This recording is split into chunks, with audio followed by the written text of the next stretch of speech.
Ang kalusugan ay maaaring maging negatibo ang kahulugan. Binigyang kahulugan ng World Health Organization ang kalusugan bilang isang kalagayan ng buong pangkatawan, pangkaisipan at panlipunang kagalingan at hindi lamang binubuo ng pagkawala ng sakit o kahinaan. Ang paninigarilyo ay maaaring paggamit bilang bahagi ng ritual upang hiyakayatin ang kawalan ng ulirat at espiritual na kaliwanagan. Ngunit ang paninigarilyo ang pangunahing ginagawa bilang isang anyo ng paggamit ng droga bilang isang libangan dahil sa may nikotina na ilalabas ito at ginagawang madaling masipsip sa mga baga. Kung kaya't napakahalaga ng pagpapahalaga natin sa ating kalusugan.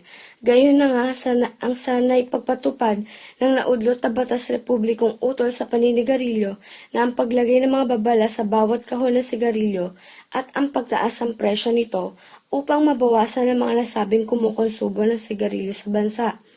Kabataan ng mga pangunahing nasabing active smoker, kung kaya't nakakapangamba ang kapahamakang pwedeng maitulot nito sa kanilang kalusugan sa kanilang paglaki. Kung kaya't maging sa simpleng hakbang gaya nito ay naway mabigyang paalala kung paano natin dapat pahulugan ang ating kalusugan.